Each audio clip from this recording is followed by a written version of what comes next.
speaker. So I will actually give you a description of Conrad. There he is. Conrad, thank you very much for joining us. So let me do a quick introduction on Conrad. Conrad Langhammer leads Software AG's Alphabet product line. He has more than 20 years of experience in enterprise architecture management and adjacent disciplines, such as IT, finance management, program portfolio management, and agile methodologies. Can you see he's deep in this space? And today he's going to speak about how to better align your IT investments with your business strategy goals for improved IT project execution and maximal return on IT investment. So I will welcome Conrad Langhammer to the tribe. Conrad, the stage is yours. Please begin. Thank you very much, Chris, for these warm words. Okay, so sharing my presentation. Okay, so great introduction already into the topic EA and what EA discipline can bring to organization using it. And of course, EA came far enough. That's not only ensure IT business alignment, it also now targets the business outcome as goals. And one of these is business innovation. And also, we are currently in an era of innovate or die. So the world is still very much feeling the effects of COVID pandemic. And of course, global industry has found itself really in the fast lane of technology innovation. So, and some analysts even saying the whole thing pushes forward 5 years. So, and this, of course, this tech acceleration is opening huge opportunities, but only for organizations that are really able to adapt, innovate, and disrupt. So, and EA can play a big role in helping IT keep its eye on the prize, in this case, innovation, to ensure IT investment can support the business outcome effectively. Very important. So what does it mean? So first, let's have a look on the challenges to controlling these investment portfolio. So technical debt is a big problem. It was always a big problem, but especially during pandemic now. In a study done by Software AG, 78% of organizations have accrued more technical debt than in the past year. So this is obviously a big problem. And also 58% of them don't feel they have a formal strategy in place to manage it. Project success has always been a problem. It seems that we are down from this historic 80% of over cost and over time, but 50% still is really high if you're considering costs of most of the IT projects. And then, of course, despite the mantra of business and C alignment, there is still a lot of disconnect between project investment and your business strategy. So these are the problems we see again and again, year after year, and how to address those. So Forrester see one opportunity is strategic portfolio management, SPM, as a way to improve transparency and the cohesiveness in order to be able to advance on the business strategy. That means being able to take just-in-time decisions, fact-based. And Software AG and its product Alphabet is a leader in the strategic portfolio management. And one of the most important reasons why we are the leader is the strong enterprise architecture foundation of Alphabet. With an EA-based portfolio management, you can bring together and synchronize these disparate portfolios that are deeply interconnected. And EA really provides the transparency and the visibility into these connections, which support a much deeper understanding of how all these parts of the organizations are connected and moving together. And that really helps you to plan your transformation, understand what is the impact of change, maybe also of not changing, and which ultimately reveal where and how to invest to achieve your business goals. So before we look into possible solutions, let's really have a look how we got here. So what was really the challenges or the bad habits, I want to say. First of all, the disconnect between business and IT. And this is on the one hand side due to intransparency, and also these disconnect really is cause of the intransparency. So that really IT does not know how to support business best, what are their plans, what are the things they have to support them in the coming years, and also other way around. Secondly, obviously, without an understanding of the architectural consequences of a business investment, the business runs the risk of unknowingly making very expensive investments, or even one that is doomed to fail. So it's really about doing the right things, understanding the context. And then, of course, without a thorough examination of the architectural impact of a project, or an agile release train, or whatever is the change being really driven by, obstacles to good executions are bound to rear their ugly heads throughout the projects. So you also have to have an understanding, if I'm doing the right things, am I doing them right? And so let's have a look more in detail to these different obstacles. And here you can see the consequences of business and IT connect. So while business is heading in one direction, IT pursues a totally different one. So this is typically the challenge we found at each and every of our customers. And without a mutual understanding and close alignment, IT investments are made in areas that do not help the business achieve its goals, and to differentiate themselves from the competition, and really coming up with an interesting market offering. So, and also, when the company does finally realize it has embarked on a wayward path, turning the ship around is complicated and costly. So, as you see, one of our big customers. So it's really very costly to have a non-conformative and IT infrastructure.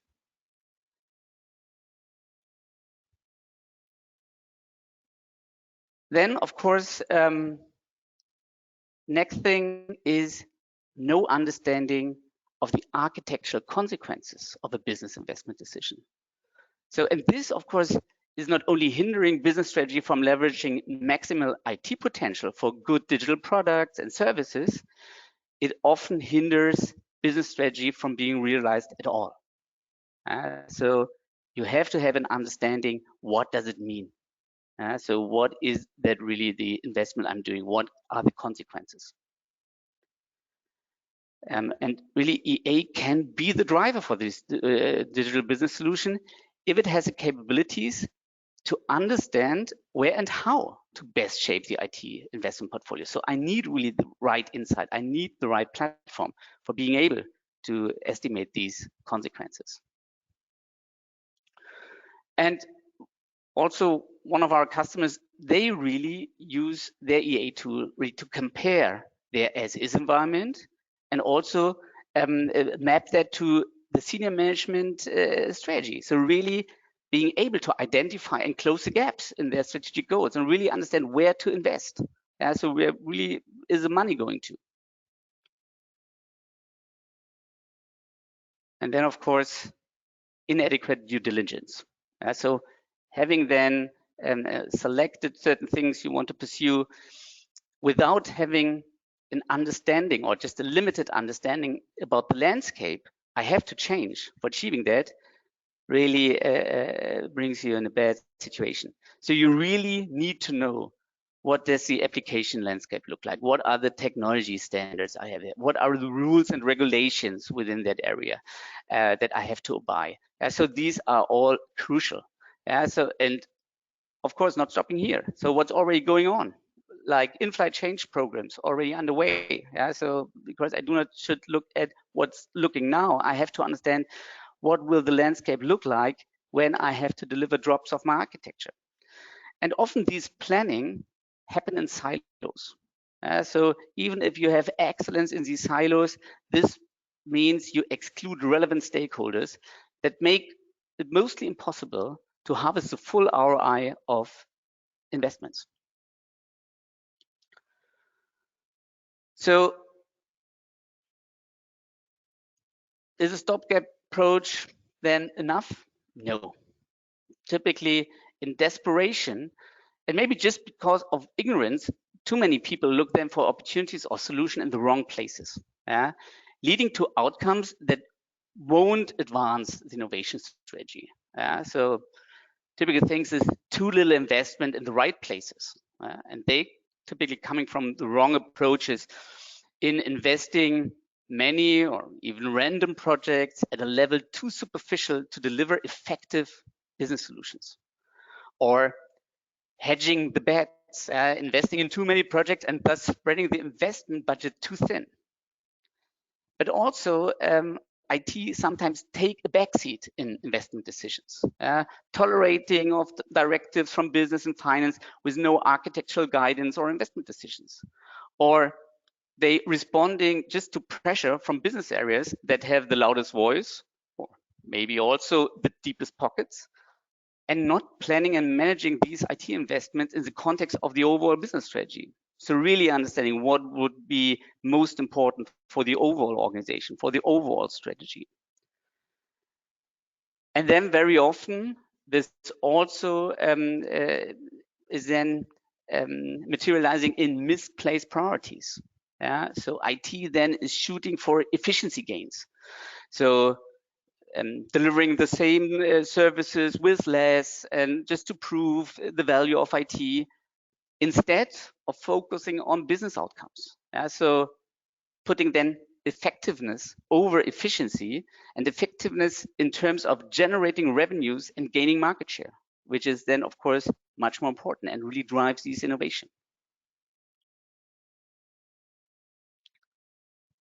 But of course, it can be different. So your end game can mean managing the investment portfolio to really support business innovation. With the right capabilities, focus, processes, and of course tools, you can really achieve something. Number one, spend your money wisely. Imagine, you have a clear line of sight from business strategy to the goals, to the program, and to the product portfolio. Really being able to really have a line of sight to understand what's going on. This would mean that you would see the gaps in IT supporting the business strategy immediately. So then you could also identify capital expenditures being wasted on non-strategic or valueless projects, so that do not really deliver or pay into your overall strategy or in your product development. Of course, what's needed to do this is a platform that enables you to capture the business strategy, business capabilities, business models, operating models, and of course, then the vehicle of change, the projects, and really provides views into all these interdependencies. So when doing this, you would improving the focus of IT investments, streamlining your IT project portfolio, and having the needed insights to optimize business and IT decisions. Secondly, accelerate the business innovation strategy. So what if you could see the projects currently in flight and already in planning stages across the whole organization? And now really understand best in terms of time, the resources I need, rollout plans. You could really derive from that a project execution scenario that really then uses synergies amongst these projects, avoid conflicts, the right sequences. Also, that's being able to adapt to external influences, and we have a lot of them over the last years. You could do this with a really project portfolio practice that really helps you to prioritize the right projects and development activities, and give you insight into the effects of the IT change on the organization and other parts of the ID. So establishing more strategic goals in your organization give you greater understanding of project risk. And then, of course, and this is, I think, something we always aim for, being a real business partner. Act as a co-innovator with business. So what if you could identify business areas that would benefit from new technologies? Either for greater organizational efficiency, market differentiation, lower risk profile or ESG purposes, you could really proactively collaborate with business and drive digital business innovation. And you can do this with a platform which functionally and process-oriented approach to innovation management. So one that can really provide integrated views on innovation ideas, business goals, really down to the architecture needed to achieve these goals. So this is really what we should look like. And this is where EA can really support business a lot. So really being able to take fast and really in-time decisions. So and really fact-based. Really make sure that IT investments are invested in important areas for the future business strategy. So really, and by doing this, making more funds available then for business. So not have these project waste or always project overruns. Use these financial resources in a mid and long-term approach much more efficiently. So and very, very important, make it measurable. So really show what the value is of doing things and not doing things. This is really what our customers also did. For example, quote from one of our large financial service customers. They used to really, before having an EA tool, they used to do things more on an ad hoc basis. And it was often project approval was based on the political clout of sponsors. But this doesn't necessarily mean that it was really the best investment you can do. So, and this what these guys turned really upside down and really have now a kind of overall metrics to really understand what are the investment they should really go for and not doing things that would not help. So what is needed for doing this? You would need a kind of GPS system. A GPS system that really navigates you through or towards your goal for a new innovation or new innovative products, new innovative IT services, and so on. And what is the thing that you would need? You would need a kind of GPS system helping you with that. And now bringing the idea of a GPS system together with EA and a portfolio management approach. And what you can see is that each and every enterprise is really made of different portfolios. So you will find the strategy portfolios, then of course the asset portfolios like the business architecture, application, technology, information things, and of course the change portfolios. And all these things are connected. And if you really want to manage the overall change or innovate stuff, you really have to manage these portfolios in very close integration, because these portfolios are very volatile and they're very have lots of interdependencies. So this is really what you have to do to really navigate towards your business strategy, making sure that you really always are on track, because we know a plan is not enough.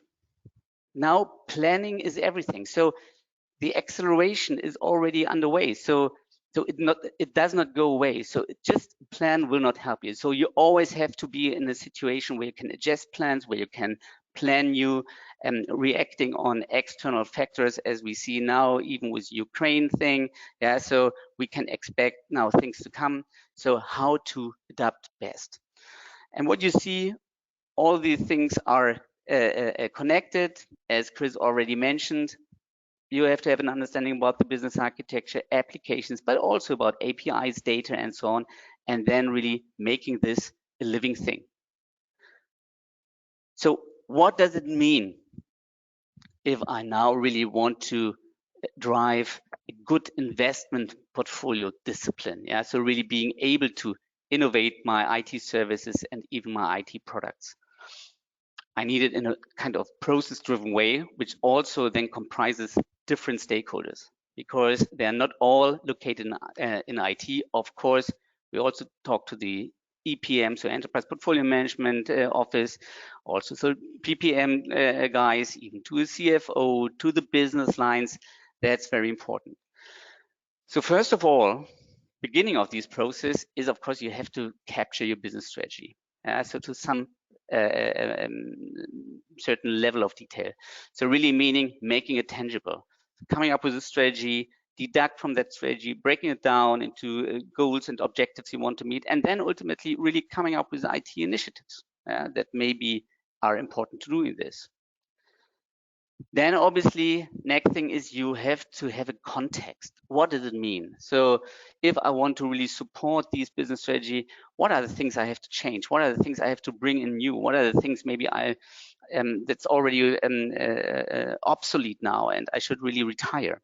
So, and for that, you would really need to map this strategy to, for example, the capabilities business would rely on. Yeah, so, and even then assess these kind of capabilities. Are they already good enough to support these new stuff? Do I have to change something? Do I have to come up with something new? And this is typically because of the landscape or the enterprise architecture supporting these capabilities. So yeah, first of all, of course, the applications you have in place and the technologies you're using, the tech stack of applications, but also the services you provide, the products you have. You really have to have a good understanding what's already there. Yeah, so in what is really the enterprise architecture context where I really want to implement these new products or new services. And then by really understanding, analyzing, doing these due diligence I talked before, then you can really come up and saying, okay, this is then my future transformation roadmap. These are the most important stuff. Yeah, so really understanding from the business strategy as well as from the effort, the complexity, from rules in certain areas, really bringing this all together, doing a prioritization and understanding what are the most important things I really have to pursue. And then also being able to scrutinize these investments and really making them measurable and saying, hey, these are the things we have to do to really support the business needs. This is something we have to really start, and not only scrutinizing and showing that, but also you have to then select the right ones, kick them off, execute and adjust, because this is not a one-time off. This is really a circle, because in these times, nothing is really stable. So the only thing that never change is that you have to change each and everything. So this is really important. So even if you once selected then the project, could be that next week, next month, you have a changed strategy. Maybe you have to really adjust your projects. And then you have to understand, okay, if I stop this one, what is the side effects on my business strategy? What are the side effects on other projects, maybe relying on architecture drop from that? What are the interdependencies to really then take an informed and educated decision? So what does it look like if I really using a platform for doing this, for these investment portfolio management? I just want to give you some food for thought that you can really align better what I'm talking of. As of course, I already explained what are these process phases that you really continuously have to do. And this is, of course, not that only IT or only EA is doing that. No, only bits and pieces are really supported by EA. There's a lot of stakeholder involved in this process. So of course, the business strategy portfolio, this comes first. Yeah, so it's like in the GPS system. If I do not know what are the things I have to support, I cannot come up with meaningful ideas. So first, of course, capturing the business strategy portfolio, really making it tangible, breaking this down, operationalize it, and really that you have a kind of metrics that you can then really rely what are the things you want to pursue. Then from that, really understanding what are maybe the focus areas you want to really invest. What are the most important stuff you have to do? Yeah, so really to support the business goals, as well staying agile, as well really yes, building up the foundation for then the next series of products. And then, of course, if I have an understanding where I really need to do something, then I have to understand, okay, and how should I do that? So I really have to analyze my asset portfolios. So what are the impacted processes? What are the impacted applications, technology I can use, even maybe emerging technologies that I can really use for that. Also seeing synergies or even redundancies within my overall project, or at this stage in time, demand portfolio. So really analyzing that, and then really from that, shaping projects, shaping really transformation vehicles, really to deliver on that. So let's have a view how this could look like. So what you here see is typical deduction of your strategy. So really from the vision, you can really come up with different hierarchies of goals and visions to really understand, okay, what are the things I really have to focus on if I really foster product and service innovation. Yeah, so, and really making this tangible and really understanding, okay, what is maybe the thing that really supports most of my overall strategy. So really understanding, where do I get the most bang for my bucks? And really having these kind of strategy network to have an educated and informed decision where to start. And also defining, and very important, measures for evaluating then at the end the success. So that I can really measure, was it a good investment? Did it pay off? Do I have to do something differently? Then, of course, from having these kind of strategy network mapped on my business capabilities, I really want to understand what's already in flight. So I'm already doing stuff here. So are other initiatives also changing certain capabilities? For example, here we see a view on a particular or a certain strategic theme. Here, the digital customer lifecycle management. And what you see is really highlighted in these nice pink color. What are the most important capabilities we have to enhance or change for doing that? And what you see, okay, I can see what are the projects currently running there. These crosses really shows me what are the strategic demands I need to implement to making this initiative really happen. Yeah.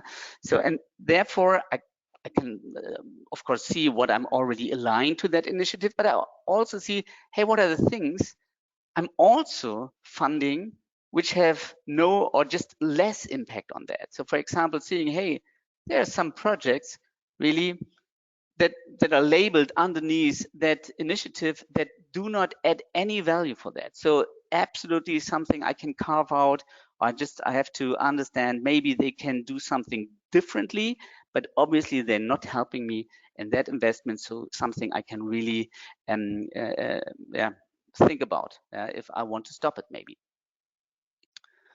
Then if I have an understanding about what is really the areas I want, then I really took, as I described before, a view into the asset portfolios. So for example, the application management. So what are the applications underneath supporting that? How good are they? Are they able, can I use it? Are they really have the right tech stack that I can do? And this is just one placeholder. Of course, typically you do then an analysis of different asset portfolios to really understand what is maybe the solution I should come up with, and then really from that shaping your transformation portfolio and understanding, okay, so what are then the things I want to propose for moving towards our new goal, really now aligned with our strategy, having an understanding about what does it mean in terms of what are the capex maybe, what is then the costs in the subsequent years, and also what are the most important projects and maybe even the most costly one and maybe the most complex one that I can really manage this very carefully. And then also being able to report back to business. So what you see here, for example, is really a business capability map, which highlights with the dark blue, these are the most important capabilities for market differentiation. Yeah, so really limitation towards your competitors, as well as revenue contribution. And also it highlights the opportunities where you should really do some investments, and also it highlights capabilities where you do a lot of projects, changing a lot of stuff, which is not important at all to the business. Yeah? So maybe you're gilding the lily for these kind of capability, and you could much better reuse that investment for really things that really drive innovation. Yeah? And also very important, if I have these project portfolio then in flight, I also have to be in a situation that I always can react on different circumstances. So if I understand there's a delay and maybe one project is really relying on architecture drop from others and there's a delay, I can really then reorganize stuff because I have an insight now not only about time, resource, and money. I really have an idea about and what are really the deliverables and how other projects or products consuming them. So with these, you can really take over the control of your investment portfolios, meaning this would eliminate your IT OpEx and CapEx waste because you know the right investment decisions. Yeah, you know what are the things you should follow. And of course, it can boost your project success rate by bridging the gap between business strategy and IT implementation. So making this really very aligned. And also pave the way for the project completion because I'm very aware about the context I'm delivering projects in. I'm very aware about the architectural complexity, dependencies. So this is really, if you use EA as the cornerstone for your investment portfolio, then you would be really able to accelerate really innovation and also with less resources in terms of people and of course money. So with that, thank you very much. And Chris, I'm now open to questions. Fantastic. Well, I'd like to make, if you could, Conrad, if I can, I'd like to make an observation. If you've been on these calls yesterday and today, and you've been through all the you can turn off your presentation, Conrad, we'll just talk. If you've been through all the client engagements that most of the people on this call have either been the client or been through client engagements, you just laid out quite possibly the best case for an enterprise architect to take. And if a compliment is to shamelessly steal your ideas, there will be someone on this call who takes those slides and says, boss, this is why we need a better EA structure. And these are all, and of course they'll put their little logos on them and they'll look just like their company. And then as soon as the boss nods their head, they're gonna call you and say, now how do I do this, right? So when I listened to that, that's what I heard. I thought, because I always think about this from the client and the consulting environment, considering I've been both, right? And you just laid out, if I'm a very senior executive and you're coming into me saying, boss, we need to innovate. You see it everywhere. You know the strategy guys want to do it. The product guys want to do it. Guys meaning gender neutral. They all want to do it. But without this foundation, I can't give you what you want, right? And this is this is the reason, this is why. And you laid it out. I love the way your presentation started out. And actually the bulk of it was the compelling business reason for why you need to do this. And we all know what happens, and the CEO didn't usually come out of the IT shop, right? Mm-hmm. And if you don't give them a compelling business reason, nothing happens, right? And then you get into, and by the way, what's this going to look like, right? And then you show what it's going to look like. Okay, enough of my my adoration for your presentation, which it genuinely was.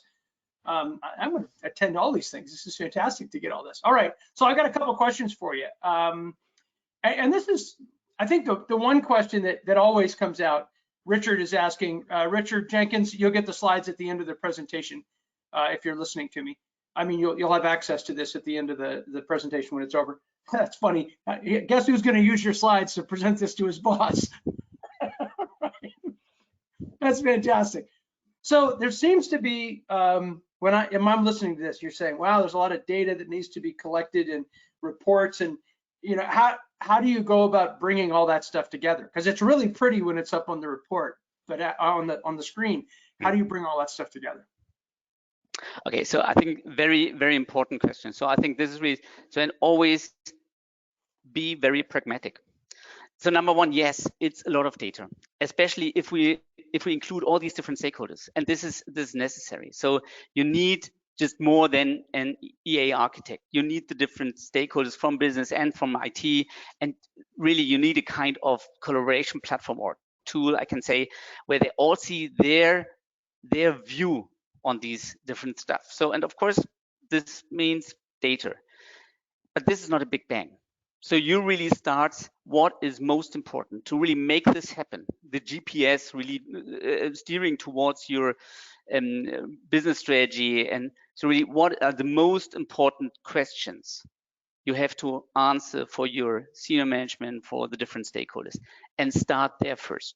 And Conrad, what would be that question? Can you just give me that's a fantastic way to say it. Can you give me an example? They're overwhelmed and they say, what's the important, you know what I want you to say is we want to do intelligent automation, but what is somebody else, what's the most important question for them?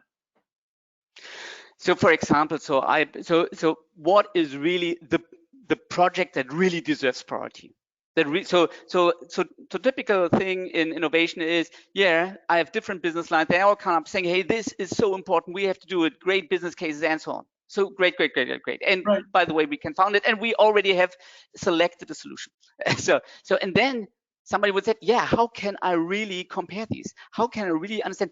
This would help us most, and maybe not only in one business division. And this is, for example, and what you would need is, of course, a business strategy to a certain level of detail. It doesn't have to be in the first shot really a detailed one with 350 goals, probably not.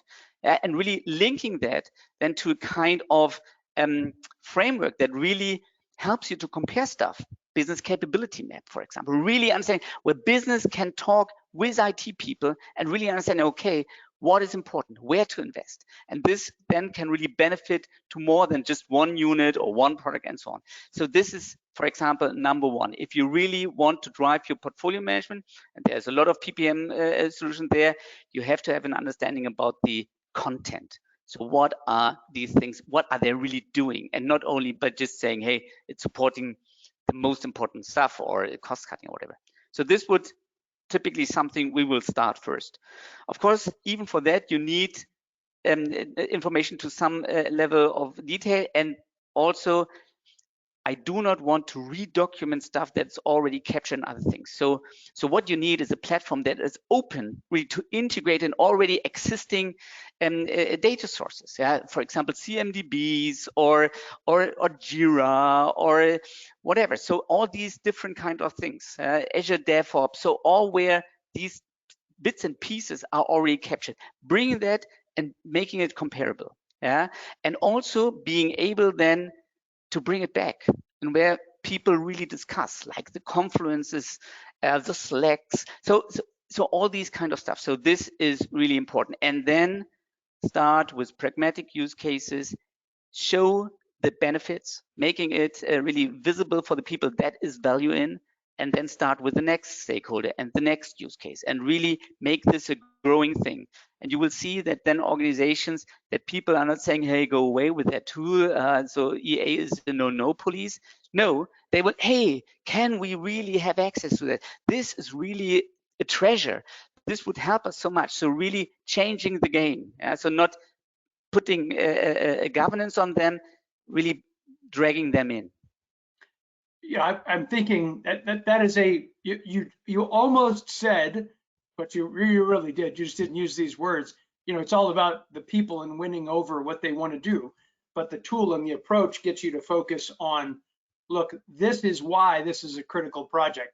I think about, I used to describe corporate lawyers in the following way, and I think EAs can be described the same, enterprise architects can be described in the same way. There are good corporate lawyers and bad corporate lawyers, good EAs and bad EAs. A good corporate or bad corporate lawyer says, these are all the reasons you can't do this.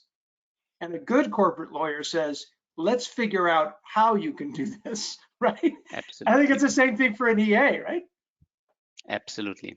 Yeah, fantastic. And I think this is really changing. So I think EA can now really support business and not just saying we can help you, really doing it. You know, I remember walking through the Chicago airport one time, and I was a Six Sigma black belt, and I was carrying this big, if you can see my hands, this big poster tube, right? Black poster tube.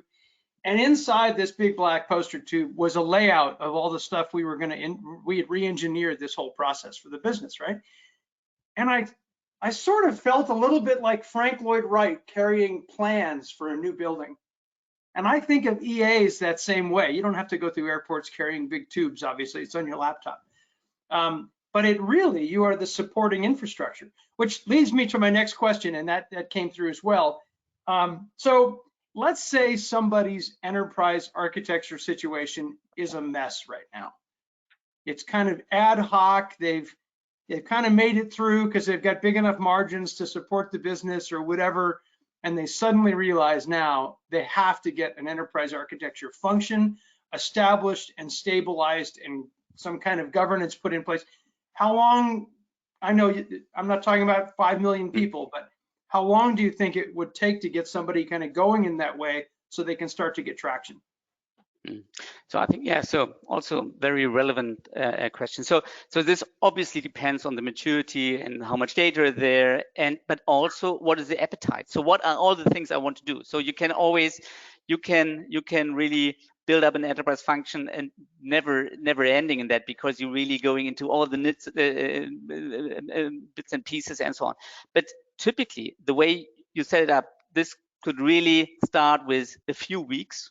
So for example, there's a lot of vendors that already have accelerators or out of the box configuration where you can start immediately and where you have the business questions and really decide, okay, this would be the data being able to answer these kind of questions. This would be the data I need to answer that kind of question. So this is really a kind of jumpstart accelerating that. So I would expect if you now have some decent data wherever, so then within weeks, you would have the first really tangible results. And then, of course, as I mentioned before, start with the most important stuff, showing that to the stakeholder, that they really buy in. And then, of course, it's not a bunch of EA architects doing all of the work. It's really that all of the people doing some of the work, so the things they are really engaged with.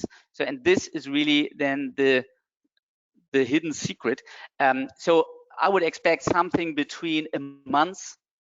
And then, of course, so typically thing is 3 months, and you really have tangible value in this area of innovation. But of course, you can always onboard new use cases, and this can go forever. Thank you, Conrad. So we don't have time for you to answer this question, but I want to ask you this question, and maybe you can just touch on it briefly. As I'm listening to what you've said, and you've laid out the structure, the key output deliverables, and of course you have a tool to help that, which is fantastic.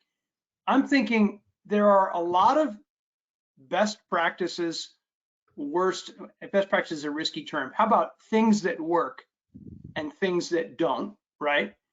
With respect to how do you approach the other departments? How do you approach the senior leaders? What do you do when the organization has a predisposition for some tool or something that doesn't work particularly well? So I know that's too long a list. So I'm going to ask you, if people want to contact you, would you be willing to engage on some of those questions if they ask you? Of course, would be a pleasure. I mean, if that were me, right, I'm the person doing that, I'm going to be like, yeah, but I mean, I'm thinking of a meeting I had one time where I was presenting robotic process automation for the first time to a team full of people way back in 2015. And this really old school guy it was actually in Accenture at the time, and was not flexible. And he looked at me and he said, "You're talking about putting lipstick on a pig and screwing up my whole IT stack." And I thought, boy, are you stuck in an earlier age. I would have loved to have a better response than I probably gave. It was an internal meeting, so I could say whatever I wanted to say. But anyway, I think there are people out there who would love to hear your advice on those kinds of things. How do I maneuver here and there? All right, so I just volunteered you for a bunch of emails. Good luck with that, answering all those. Absolutely. Thank you very much. We have your contact details on the end of the session, so that's good. Okay, any other questions? Karen Kirby, I'm going to call you out. I can't hear your voice because your microphone is not working, but Karen, you are a rock star and you make wonderfully positive comments when people give presentations. Conrad, someone named Karen Kirby just said, great presentation. I think you should thank Karen. She's a big fan, so that's good. All right, let's see, I had one other thing here. Oh, okay, here's a question about roles. We got 1 minute. Wouldn't the investment portfolio, mainly the project portfolio, reside with the PMO and not the EA? So this is a role question. What are your thoughts on that one? Absolutely. So this differs. Absolutely. So typically this sits with the EPO or a PPM office, whatever. But typically, just the projects without EA knowledge does not really help you to be agile and fast. So this is really changing. And of course and this is also from the size and the industry dependent. So where are the typical stakeholders sit? But I can tell you, I see more and more really business manager also very involved in that. So because even because IT is so important for each and everybody, that these kind of questions and insights really move also into business. So that these people are really want to understand what are the impact, what is already there, what are emerging technologies we might use for things. So this is absolutely in flux, and where I see this changing, and it's not the central IT guy that decides all that. Of course, that central IT guy probably doesn't want to give up all of his authority. So that's another series of questions you're going to get on change management techniques for getting them to understand that. Okay, we are at time. Conrad, thank you very much for your presentation. Thank you for your sponsorship. And thank you for that, really that whole front section, maybe the first 20 minutes of your presentation was such a compelling case to present. And in business, the terms that CEOs, COOs, CIOs need to hear it in. I think that's fantastic. On top of the tool, of course, which is, bonus material, right? So thank you very much for joining us today and providing your information. Beware for the sea of emails. I hope you get after people watch this both online and after the fact. I'd like to then, so Conrad, you can drop off now, and I'm just going to talk a little bit about the next session. It was great to see you. Take care. Okay, everybody. Well, again, hopefully you find that useful. Even if nobody else, if you're all drinking coffee and not looking at the screen, that'd be a big mistake, but I'm getting huge amounts of information out of this. The next talk, which starts at the top of the hour, is trends driving the future of enterprise architecture. So now we're going to go very much into what do we think is coming, so you can prepare yourself, both your function and your business, for bringing these new ideas and new capabilities and flexes to what you're doing into enterprise architecture. That'll be delivered by Jason Barrackree at the top of the hour. So I will see you all in about 13 minutes. Thank you very much. Take care.